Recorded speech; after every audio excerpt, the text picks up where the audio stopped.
and respects. Today, the great Mahara Shankaranti, we worship Shiva Surya, Surya, the right eye of Paramashiva, which is enlightening all of us in multiple ways. So we give our gratitude, worship, reverence, respect, devotion to the right eye of Paramashiva, Shiva Surya.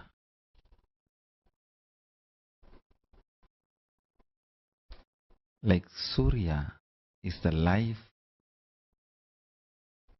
for planet Earth. Knowledge is the life of KAILASA. Understand? Powerful cognitions established on truth is called knowledge. Methodology of, listen carefully, powerful cognitions established on truth is jnana. Making those powerful cognitions as reality of our life is vijnana. Powerful cognitions established on truth is jnana. Making that jnana established in our life is vijnana. Making those powerful cognitions established on our life is vijnana. On this auspicious day, worshipping Shiva Surya, Paramashiva gives the blessings of Mahara Sankaranti, the great Pongal festival, for every one of you. Let this Pongal, Mahara Sankaranti, be auspicious, blissful, great, right, spiritual beginning for all the beings.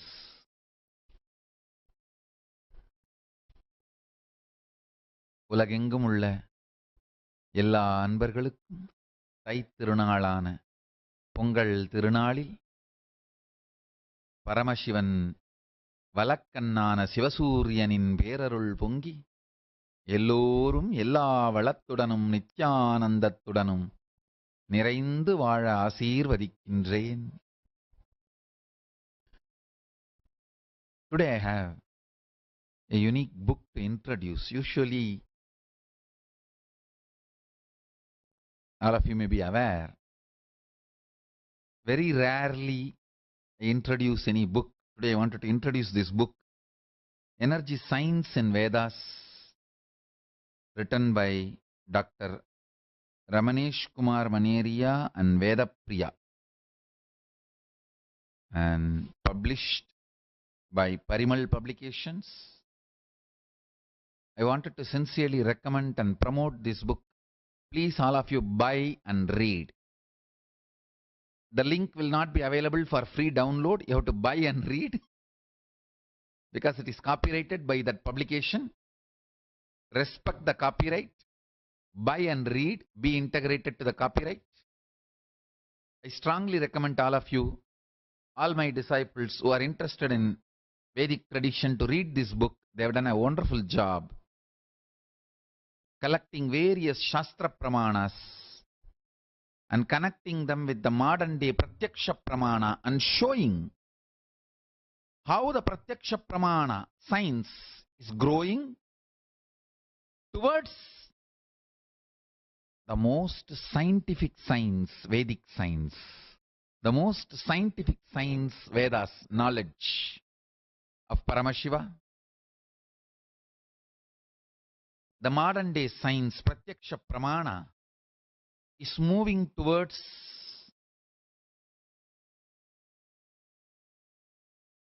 Vedagamas, the knowledge of Paramashiva. The book beautifully describes, and they have really done a huge work, research work, I'm enjoying the book. Everyone who enjoys my thought currents and my ideas, you will enjoy this book very much. Please buy and read. It's available in internet. I'll expand on Kailasa and my vision for Kailasa. Kailasa is the space where human beings literally become divine beings. The Shivatva, Paramashivoham. Understand? You literally have to become your original self.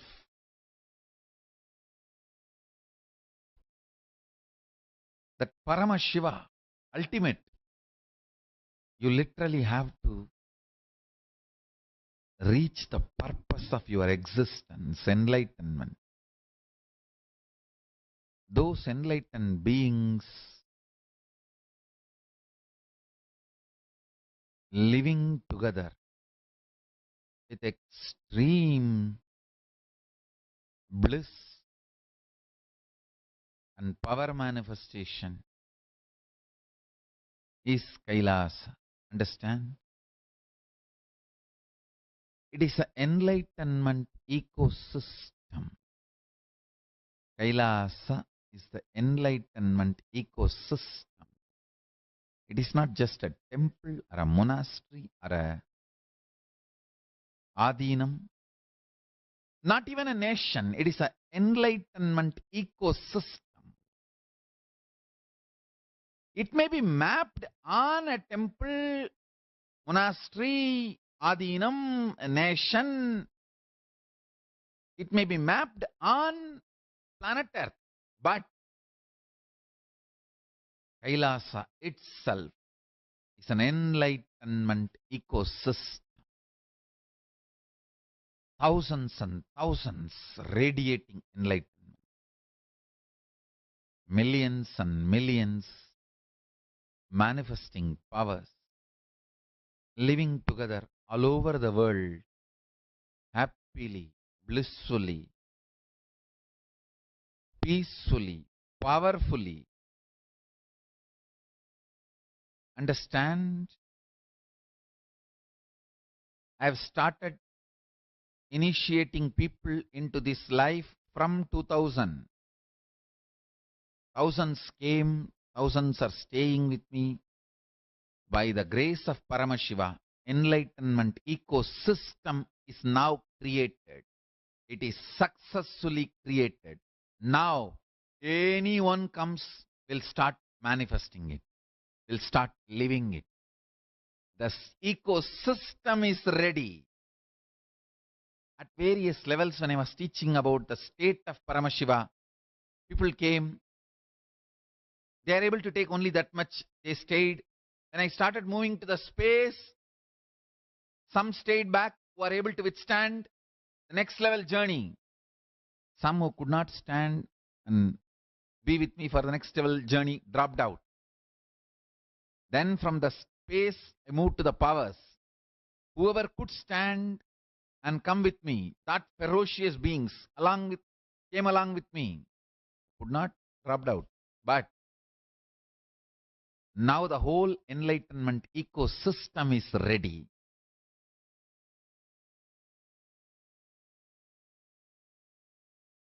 Paramashiva has made the ecosystem ready. Now, anybody comes, they will all have the benefit, be inspired, strongly, energetically, initiated, integrated, inspired, and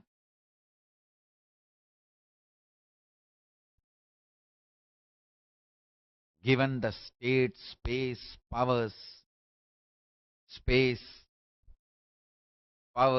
being, and superconsciousness of Paramashiva.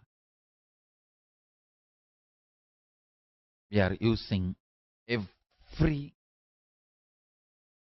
available possibilities, methodologies, including the modern day technology, everything to reach out to human beings all over the world.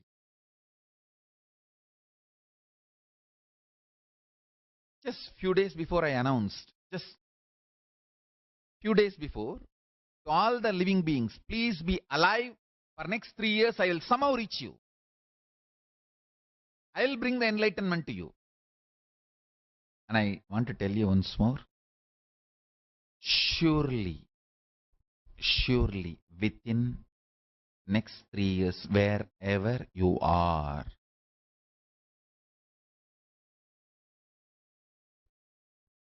to every being, Paramashiva will reach out,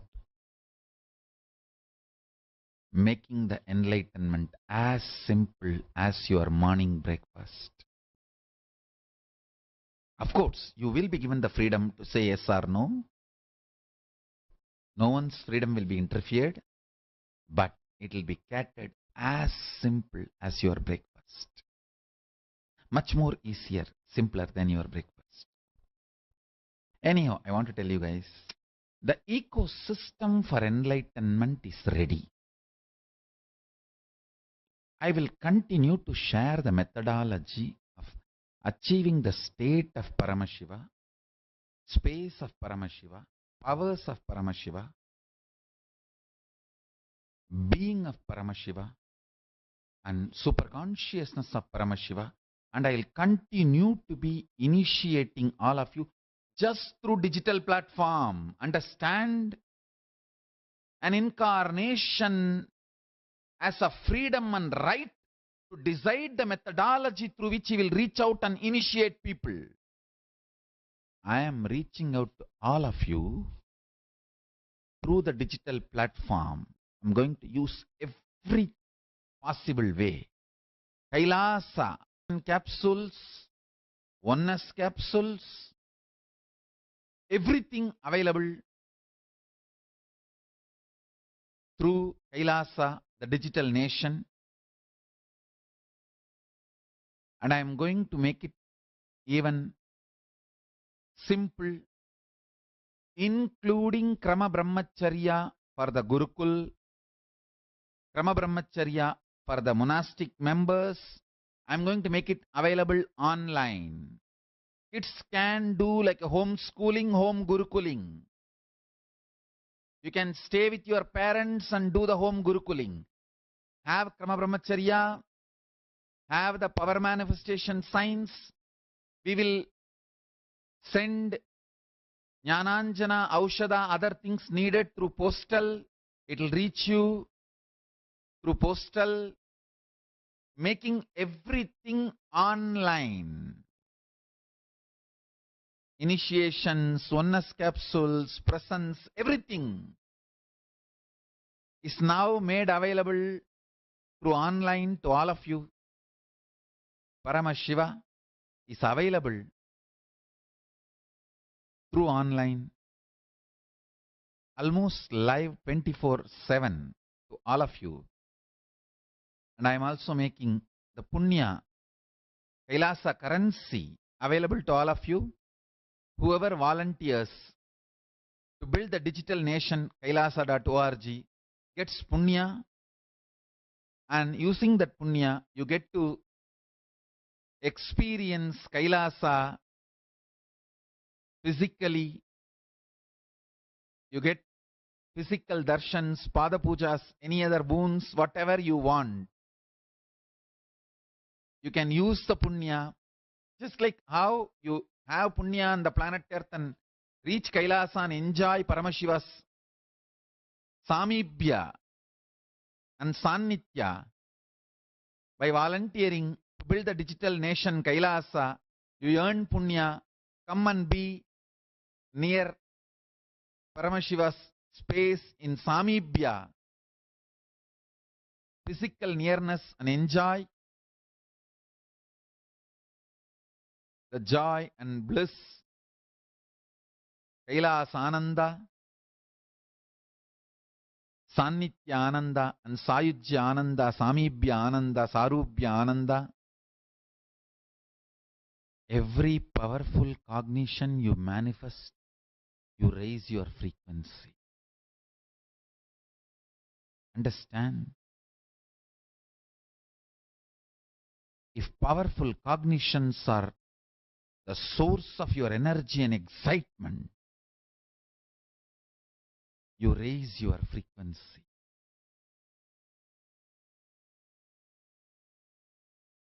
When I say powerful cognition, if you decide to tell yourself, cognize yourself, I am Paramashiva, that is most powerful cognition. If you decide to tell yourself, I am sick and whatever you wanted to say, low inner image, then that becomes powerless cognition. The way you hold you, world, others, everyone within you is cognition. Every powerful cognition you go through, you experience, you decide to consciously manifest.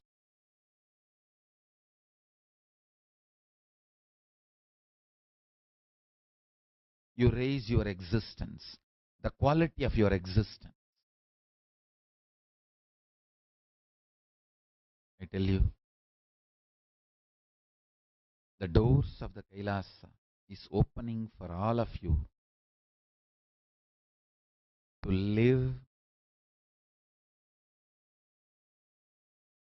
manifest the state of Paramashiva, space of Paramashiva, powers of Paramashiva, being of Paramashiva, superconsciousness of Paramashiva. The doors of Kailasa is open February 1st, March 1st, April 1st. The next Paramashivatva batches are starting. February 1st, one batch. March 1st, one batch. April 1st, one batch is starting. You can enroll yourself for any one batch to become the Kailasavasi. If you feel enlightenment is your only priority, you want to spend your valuable life in achieving the ultimate. You want to be out, escape from the food conspiracy done against you. Understand? You have been poisoned. So much of toxins have been injected and all the food allergy. The chemicals which creates food allergy in you are part of the vaccinations. You want me to say it is a coincidence? Go and study in the internet. All food allergy and autism, chemicals related to toxins related to them, are part of the vaccines. Save yourself from the great conspiracy of food poisoning. Come to Kailasa to live, eat as Paramashiva wants. Auspicious moment. The Pongal is overflowing. Paramashiva's grace and Shiva Surya's blessings. Let's offer this to Paramashiva. I think Paramashiva is giving a very beautiful positive signal that you should all save yourself from the food poisoning. We should all save ourselves from the food poisoning and toxins being dumped on us. We are all made to live in a place where food is not available. We should get the real food. Pongal is the real food, the organic food, as Paramashiva wanted. Let's offer it to Shiva Surya, right eye of the Paramashiva, Paramashiva himself. If you want to save yourself from all the toxins and live the best life as per the vision of the Paramashiva. Food or thought currents, ideas, beautiful community around you. Come to Kailasa. Let's create this powerful, enlightened civilization all over the world. Let's wake up as Paramashiva wanted, eat as Paramashiva wanted, drink as Paramashiva envisioned, meditate as Paramashiva envisioned, think as Paramashiva envisioned, live as Paramashiva envisioned, manifest powers as Paramashiva envisioned, live literally as Paramashiva. In every level, enjoy this lifestyle. So I welcome all of you to be part of the Kailasa. Email immediately kailasavasi.kailasa.org and enroll yourself. Sign up for Paramashivatva and to become Kailasavasi in any part of the world. We are making Kailasas all over the world. You can be part of any Kailasa, but first you need to have the training, initiation that has to happen in Adi Kailasa. So February 1st, March 1st, April 1st, the Paramashivatva batches are starting. Paramashivatva program is starting. It's a 21-day program. Everyone who wants to be part of the Kailasa is recommended to come and attend this program. After the program, we will decide in which Kailas you will be posted. It will be based on availability of the place and various other reasons, how you are able to settle down and everything. Of course, the local laws, visa, all those. Considering all of that, you will be placed in various country, various nation Kailasas, and anybody wants to be Kailasavasi, resident of Kailasa, welcome. With this, I bless you all. Let's all radiate with integrity, authenticity, responsibility, enriching, causing, living Shuddhatvaita Saivam, Paramashivoham, the eternal bliss, Nithyananda. Thank you. Be blissful.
Nithyananda Paramashivoham.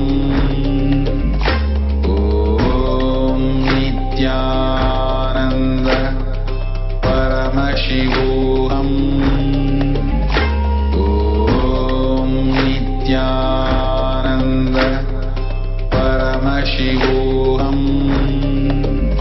Om Nithyananda Paramashivoham.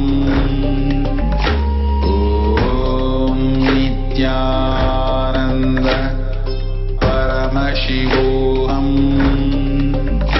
Om Nithyananda Paramashivoham. Om Nithyananda Paramashivoham. Om Nithyananda Paramashivoham. Om Nithyananda Paramashivoham. Om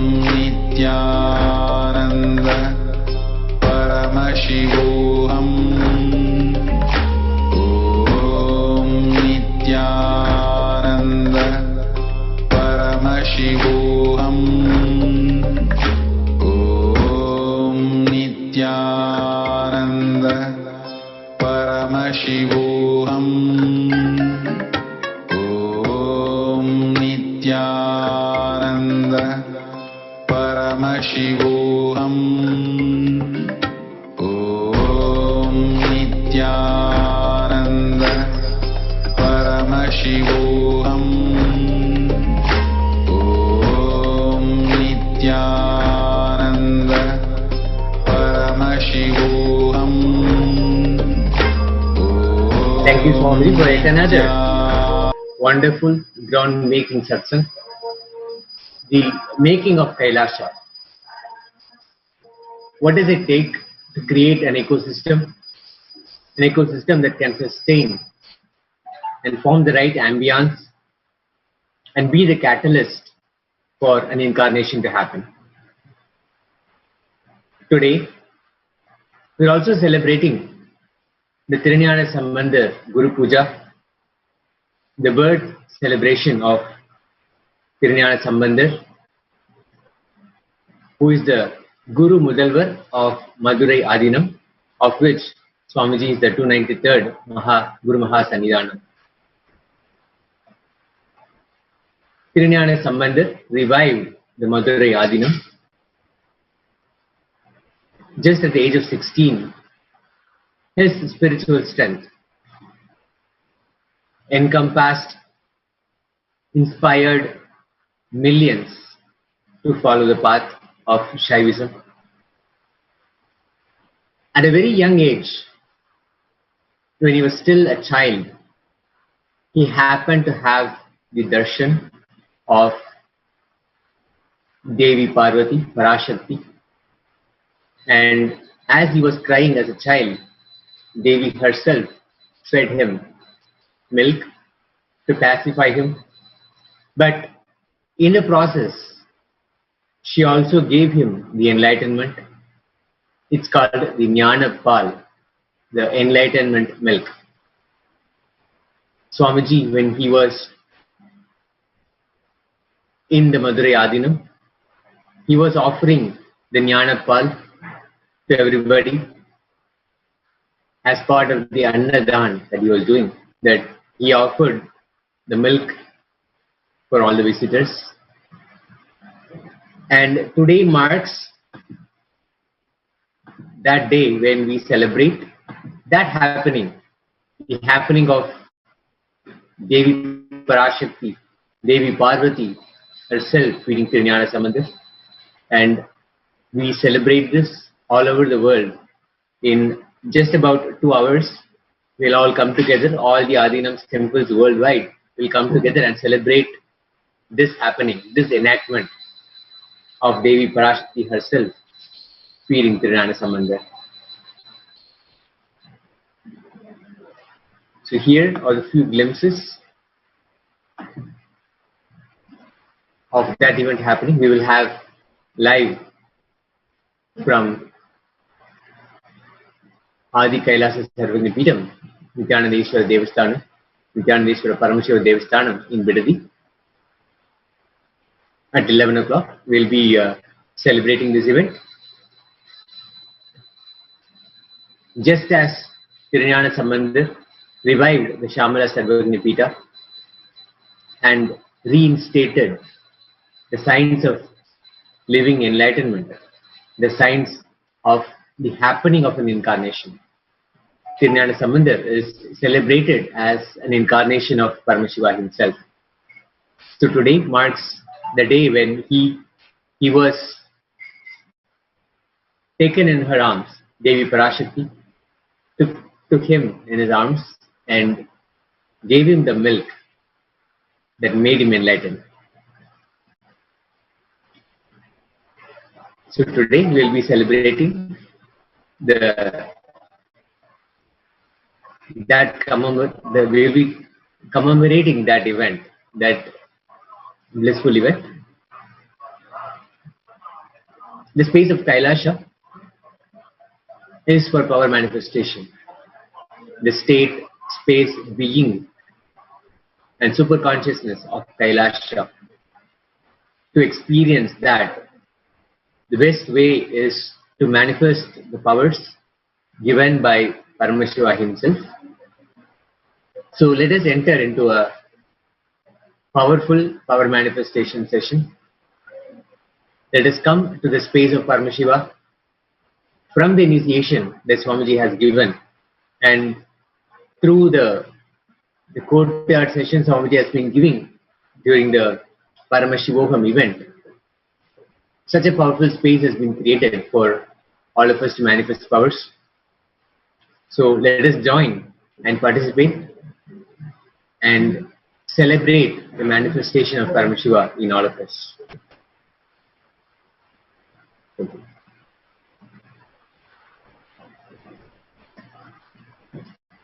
Nithyananda Paramashivoham. Om Nithyananda Paramashivoham.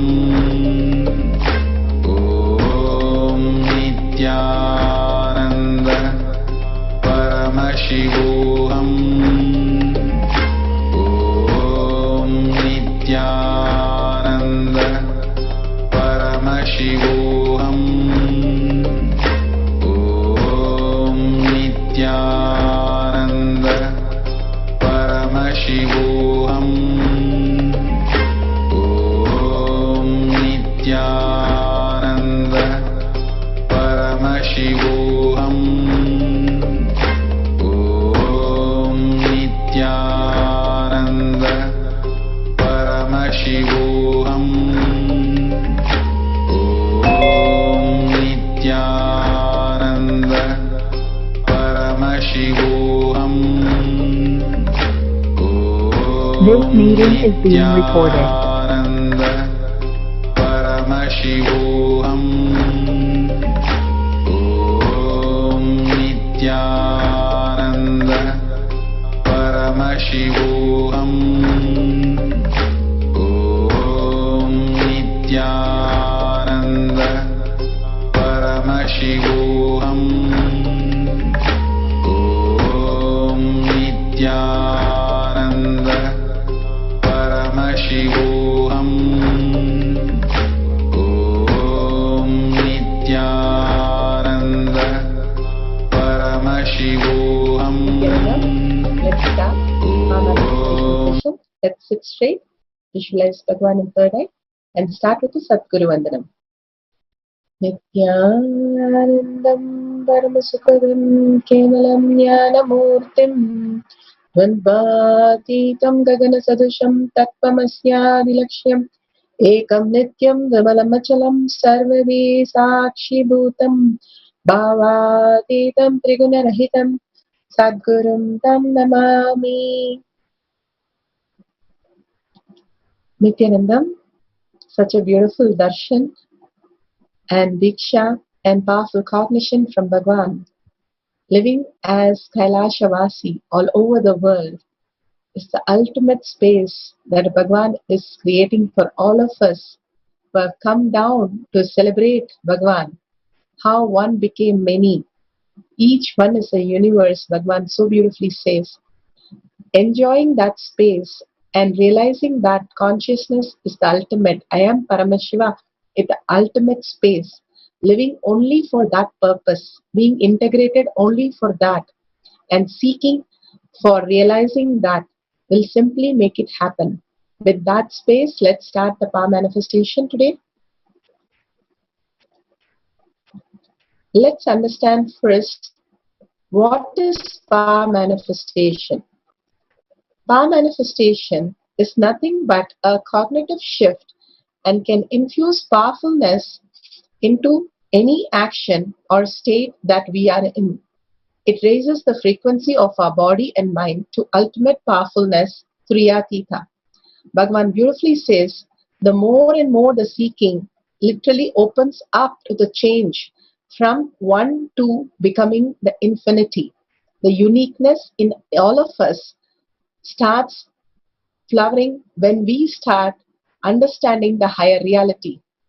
How beautifully he says, the bee is going around continuously, but settles when the flower opens. Like that, when we are fulfilled, we fall into the deep silence of oneness with Paramashiva, which is Turiyatita state, which is manifesting powers.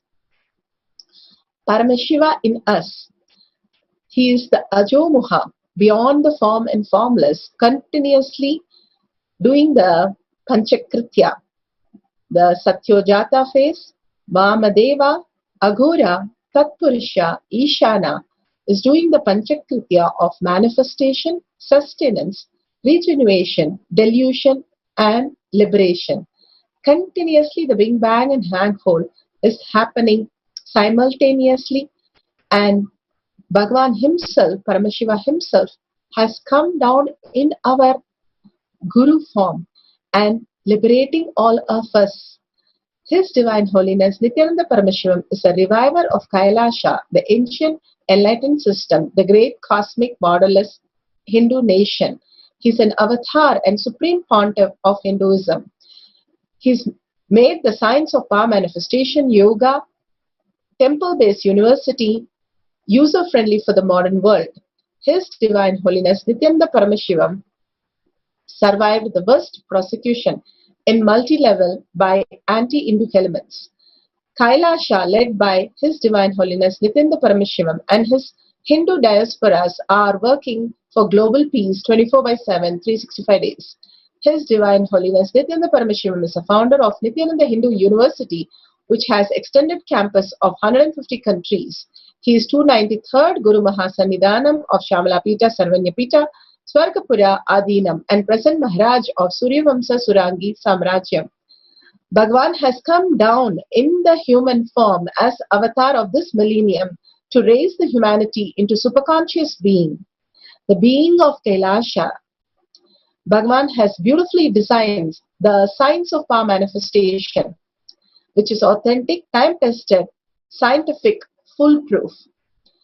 The Shastra Pramanas, the 2 crore Upanishads, Vedas, Agamas, are all the eternal, unchangeable truth revealed in the Hindu source scriptures. They are the Shastra Pramanas. Apta Pramanas are the Rishis, Munis, Ganas, Nayanamars, Alvars, Siddhas. They are the authorities of Hinduism, as they are the scientists who time-tested and verified the science of power manifestation in human body, experiencing and expressing the superconsciousness as they are Paramashiva. Apta Pramanas, Aptas are the avatars who land on the millennium to raise the consciousness of the human being. Here, His Divine Holiness Nithyananda Paramashivam, this millennium avatar, personal experience, the leelas of power manifestation, each power manifestation that Bhagavan himself enacted for all of us to understand how in the human form we can be ferocious and experience breaking the boredom and tiredness the higher consciousness. Shakshi Pramanas. Shakshi Pramanas are the experience of millions of disciple devotees and followers initiated by Bhagavan into the science of power manifestation to experience the higher reality. Here, the Shastra Pramana. Each Shastra Pramana are from the Veda Agamas. And beautifully, Bhagavan has given us the science of power manifestation today from Sutra 71, Dharana 70. तेजस्वी दिव्यगन्धस्वरो भवान् सम्पूर्णहृदयः शून्य आरम्भे यो भवान् भवेत्. So beautiful. In this sutra, Vijnana Bhairava Tantra, Hatha Yoga Pradipika, Sutra 71, Dharana 70, power of emitting divine fragrance, the power of Surabhi. It beautifully translated. In the Arambha, a yogi body becomes divine, glowing, healthy, emits divine smell. The whole heart becomes void. Bhagavan beautifully says, when you do the Vakyada Sadas continuously in the seeking of space of Paramashiva, continuously when the mind is pulled out of delusion into the seeking space, it just dissolves and you are in the space of Paramashiva. The change simply happens. He has given the 48 hours till today midnight to experience that oneness with Paramashiva by contemplating each of the truth. How it can be unique, but it can be many. How it is constantly happening, but it is completely in the silence. Constantly, the multiverse is just the one and the same, how you experience yourself. Bhagavan beautifully says the perception, how we are perceiving the world and how, at what level we are seeing the world, how we look at the world from first floor or we are looking for the helipad. It's completely different. Same way we perceive the world only from the delusion, which is created from our inner space, which is illusion. Constantly creating the illusion and living in the delusion is what we understand as this world. He says so beautifully, if you understand your dream, you understand this world also, a larger dream. And when you start understanding and unclutch from it and do completion from it and go on doing Vakyasadas, which puts you into deeper and deeper seeking. The seeking of the uniqueness who you are raises you into the ultimate oneness by itself. By constantly contemplating, he says, you should be churning that you can't sleep over that thought current which is happening. Constantly we are going on thinking with our mind and seeking with the deepest gratitude what Bhagavan is trying to make us understand. Simply the revelation happens in all of us.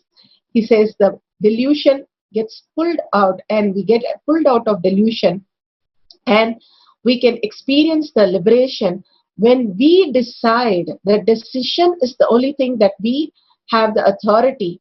When we make the decision that seeking the ultimate space of oneness, Paramashiva space is the only space that I want to experience as my reality, simply that becomes the reality. What we are cherishing, continuously enjoying, thinking, want to live, want to experience, whatever is going on in our mind as the basic thought current, if seeking becomes that, simply the revelation of the higher consciousness starts evolving and getting us into liberation.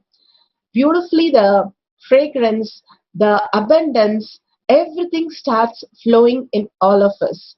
Here, the Apta Pramana.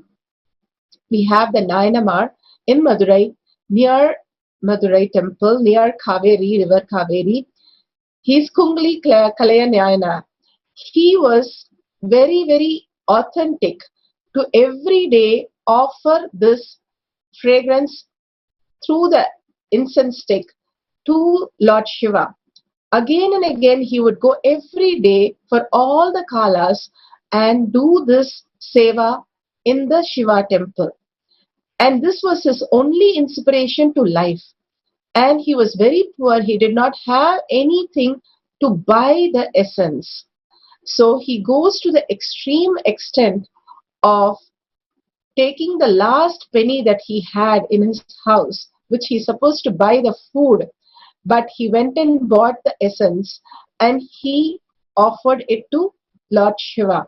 When Shiva saw this dedication, the devotion, the oneness continuously into the space of only offering the seva for Paramashiva as only thought current, that coherent happened in him, simply Paramashiva came down and blessed him and told him he's showering him with abundance. He can go home and eat. Even the last penny, he did not think what will happen if I spend this, what will happen to my family, what will happen to my kids. They won't be eating or they won't be living if I don't give this food. He did not think. He said only if I offer the seva to Paramashiva, simply Paramashiva will shower.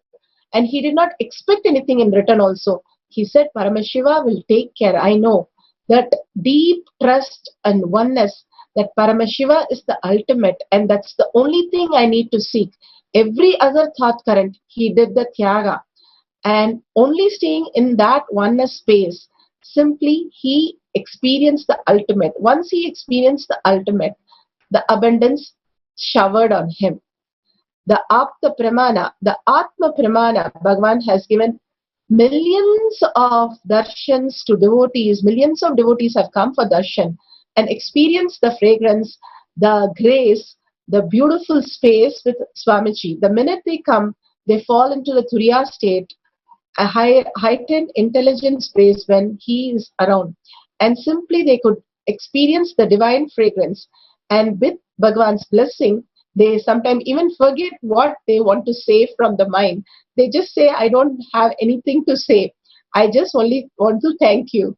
They are in deep gratitude. That happens because Bhagavan's continuous presence simply heals and radiates into others when we go next to Bhagavan. All that Bhagavan does in the courtyard is bring all of us into that oneness space. He creates a space, we fall into that oneness heightened intelligence and simply start doing what Bhagavan says, pulling us out of delusion, and liberation simply happens. The Shakshi Pramanas, millions of disciple devotees who have been initiated have experienced the divine fragrance in multiple ways, and they have expressed in so many times such a beautiful experience. Suddenly around you, you're in deep meditation, you start really smelling the divine fragrance of sandalwood or jasmine or any other beautiful authentic smell around you. Here we'll be moving to the instruction today for divine fragrance. If you have a partner, that will be the most wonderful. You can sit with a partner. If you don't have a partner, you can sit and share your experience at the end. Let's sit straight, visualize Bhagavan in third eye. Now, whatever fragrance you want to experience, just be in the oneness, unclutched, completely unclutched, and you will experience the highest reality. As Bhagavan manifests through you, you will see that your body weightlessness, the divine fragrance, and the beautiful space, the presence of Bhagavan himself. So let's sit with the head, neck and spine in a straight line.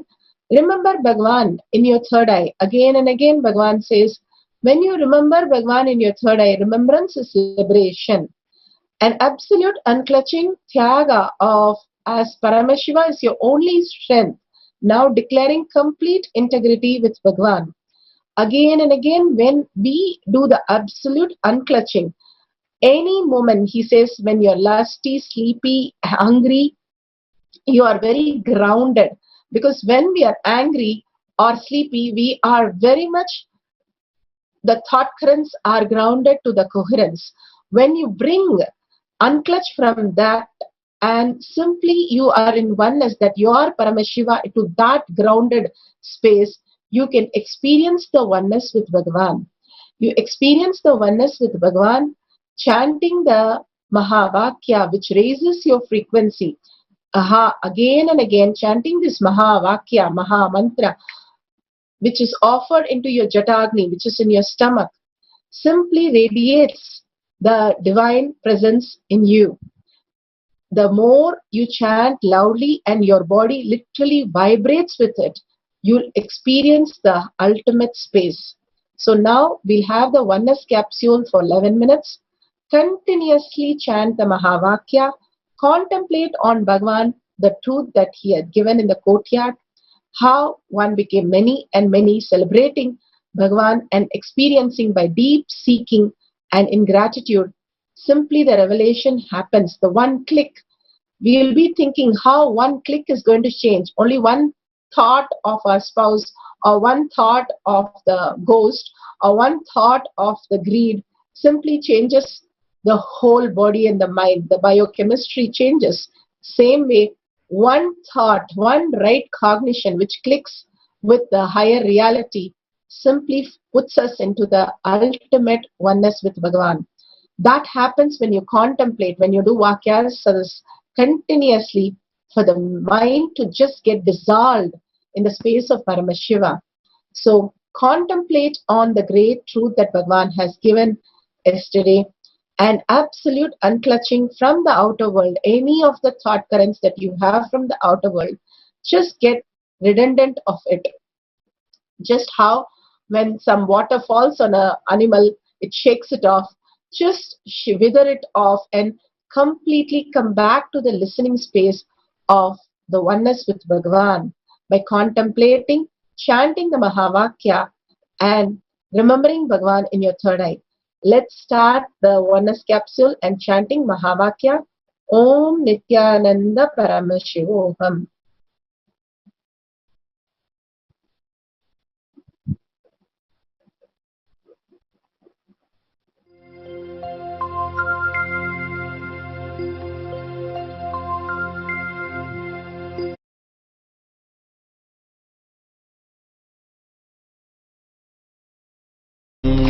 Nithyananda Paramashivoham.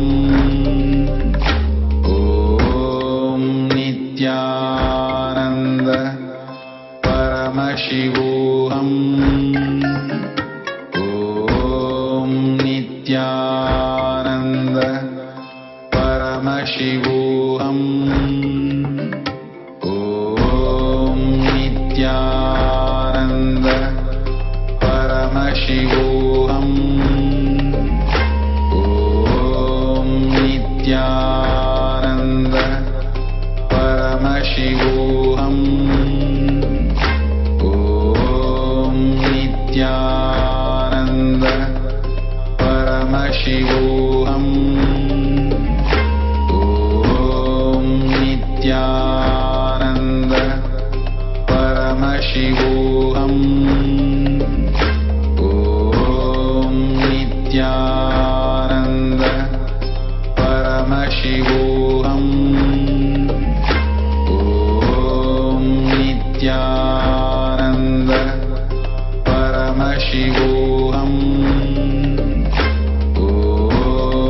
Nithyananda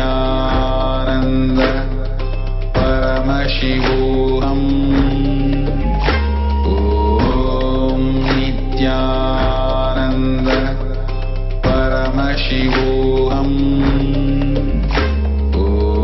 Om Nithyananda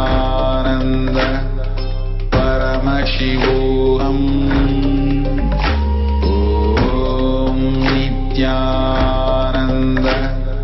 Paramashivoham. Om Nithyananda Paramashivoham.